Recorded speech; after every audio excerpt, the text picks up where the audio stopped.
Nous sommes très heureux de vous retrouver sur Medi 1. Soyez les bienvenus dans l'invité de la rédaction. Si l'art regroupe les œuvres humaines destinées à toucher les sens et les émotions du public, les œuvres d'art d'artistes africains constituent un riche patrimoine culturel pour le continent. La pérennité et valorisation de ces richesses passe par la formation. Nous recevons aujourd'hui un jeune artiste plasticien, peintre et sculpteur scénographe avec qui nous parlerons de formation et de talent au service de l'art. Ungia François Xavier, bienvenue sur le plateau de Medi 1. Merci. Nous l'avons déjà dit, vous êtes artiste, plasticien, peintre, sculpteur, scénographe. En tant qu'artiste, alors que représente le talent et la formation? Bon, pour moi, le talent, c'est ce qui est inné à la personne. C'est ce que nous avons en soi pour pouvoir le développer et pouvoir créer quelque chose avec. Et la formation, pour moi, c'est très important pour une jeunesse qui veut évoluer. Il faut vraiment se former, apprendre à connaître quelque chose, à savoir faire quelque chose de ses 10 doigts. Autrement dit, quelqu'un peut avoir du talent s'il n'est pas suffisamment formé à la gestion de ce talent, à l'amélioration de ce talent. Il ne peut pas être un produit fini. Il ne peut pas être un produit fini. Il faut passer forcément par la formation pour pouvoir avoir plus de connaissances, plus de savoir-faire, pour ajouter à sa connaissance. Et quand on parle de formation, surtout dans votre domaine artistique, il y a l'école de la vie. On apprend auprès parfois des anciens. Il y a des écoles aussi reconnues qui existent pour parfaire le talent et donner des notions de base, permettre à l'artiste que vous êtes de pouvoir suffisamment évoluer. Exactement. Nous, en tant qu'artistes, nous qui avons du savoir-faire, nous passons dans des écoles de formation, par des maîtres qui nous ont dévancés. Nous apprenons beaucoup de choses auprès d'eux. Après la formation, moi par exemple, après les études, la formation dans les écoles d'art, je suis allé auprès des grands maîtres qui m'ont appris d'autres choses dans la vie. L'expérience du terrain. L'expérience du terrain pour pouvoir mieux me former encore, pour pouvoir mieux me perfectionner. Parce que dans votre domaine, bien entendu, parfois les œuvres sont produites, mais l'aspect économique de ces œuvres, comment manager ces œuvres pour pouvoir s'auto-valoriser, ça devient difficile. Oui, c'est très difficile pour nous. Donc pour tout cela, il faut être auprès des grands maîtres pour pouvoir nous apprendre comment il faut manipuler les œuvres, comment il faut exposer ces œuvres au grand public afin de pouvoir mieux valoriser notre culture. Nous avons souvent reçu des artistes plasticiens, des peintres, mais qui, bien des fois, se disent qu'il y a une œuvre qui leur est tellement chère, de laquelle ils ont du mal à se détacher. Est-ce que c'est le cas pour vous également? Exactement, j'en ai beaucoup comme ça qui se trouvent chez moi à la maison, donc j'ai du mal à vraiment me détacher de ces œuvres parce que quand on finit l'œuvre, on se sent dans cette œuvre. C'est comme l'histoire de votre propre vie, votre vécu. Voilà, exactement. Toutes les fois que vous voyez cette œuvre, ça vous ramène ça nous ramène encore à mieux travailler, à mieux se perfectionner plus. Donc, on a vraiment du mal à se détacher de toutes ces œuvres. D'accord, parlons justement de vos œuvres, de vos peintures, vos sculptures. Alors, quelle est votre matière première, les supports sur lesquels vous peignez et que vous utilisez? Effectivement, pour moi, d'abord, je suis en tant qu'artiste plasticien, en tant que peintre, le support utilisé, ce sont des toiles. Les toiles pour les peintures. Et je suis quelqu'un, j'aime beaucoup la matière. J'aime beaucoup récupérer tout ce qui est matériaux dans la nature, parce que moi je suis contre de nature, de tout ce qui pollue la nature. Okay. Donc pour la peinture, je fais beaucoup de la récupération sur mes supports de toile pour pouvoir peindre. Une sorte de recyclage. Du recyclage, exactement.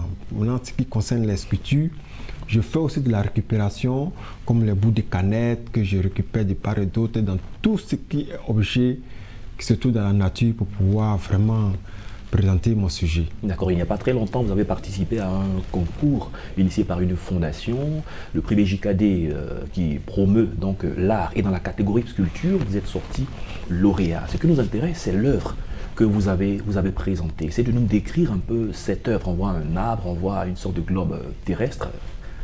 Oui, l'œuvre représentait d'abord le thème. C'était rêver d'une planète verte. Et l'œuvre que j'ai représentée à travers ce thème, c'était un arbre qui soutenait le globe. Et ce globe devait être une chose verdue pour pouvoir mieux rêver de ce monde vert-là, dont aujourd'hui on a un problème qui est les effets de serre, les déboisements, le réchauffement climatique. aujourd'hui, ça mine tellement notre planète que, en voulant représenter cela, j'ai voulu sensibiliser cette jeunesse qui devait être consciente. Pour cela, j'ai représenté 5 enfants autour d'un arbre qui lui soutient ce globe. Mais pourquoi des enfants?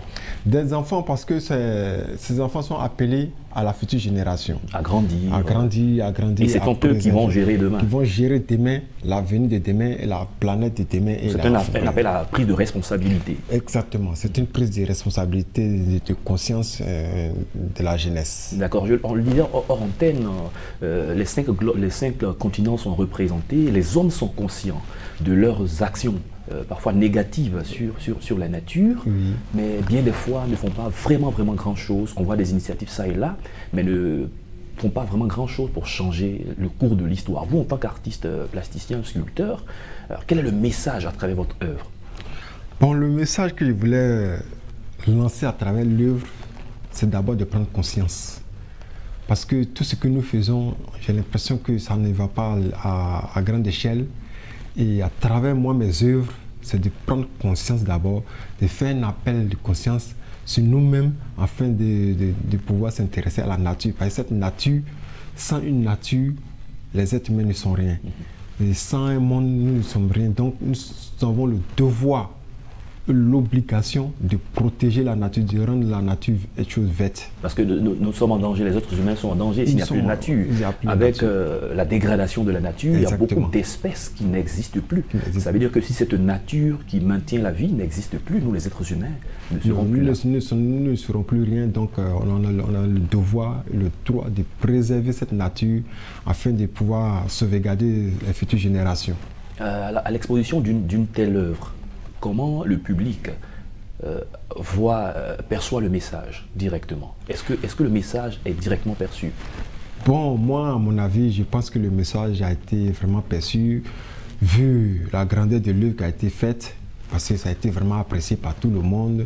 Et le message que j'ai vu à véhiculer, il y a d'autres mecs qui sont venus sans même me demander, ils ont déjà compris le message, ils ont compris que vraiment il faut une prise de conscience de la population, de la jeunesse surtout ces 5 enfants qui se retrouvaient autour de l'arbre, main dans la main, dit qu'il faut être solidaire autour de notre nature, autour de notre planète, pour la rendre toute chose verte. Au-delà de la solidarité, est-ce que ces enfants aussi ne pourraient pas représenter une sorte de formation dès le bas âge sur les enjeux de la nature pour que depuis le préscolaire, depuis les classes premières, les enfants soient formés sur des attitudes éco-citoyennes pour demain avoir toutes les armes et la formation nécessaires pour gérer la nature?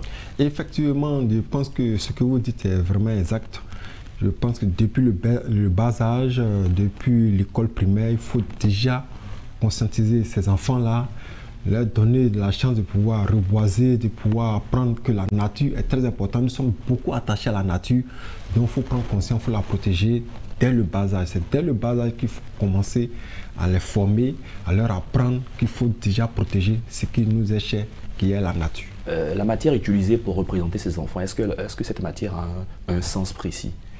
Oui, moi j'ai utilisé des matériaux très précis. Parce que moi j'utilise beaucoup le fer, les tuyaux. Bon, pour ce sujet, il y a eu à apprendre des choses de la nature comme les écorces qui sont déjà morts mais qui ont été rejetées, que moi j'ai récupéré pour pouvoir représenter l'œuvre. Donc j'utilise des matériaux très importants pour moi. Est-ce que vous avez d'autres projets dans le sens de la préservation de l'environnement à travers des œuvres en vue?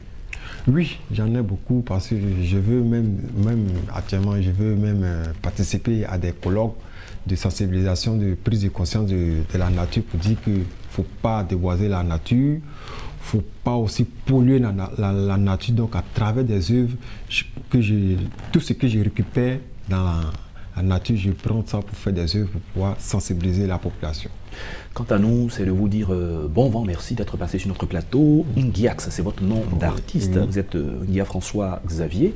On a eu le plaisir d'échanger avec vous. Vous êtes artiste plasticien, peintre, sculpteur, scénographe. Merci d'être passé sur notre plateau. Merci beaucoup. C'est la fin de cette émission. Merci à tous de l'avoir suivi. Bonne suite de nos programmes sur Média.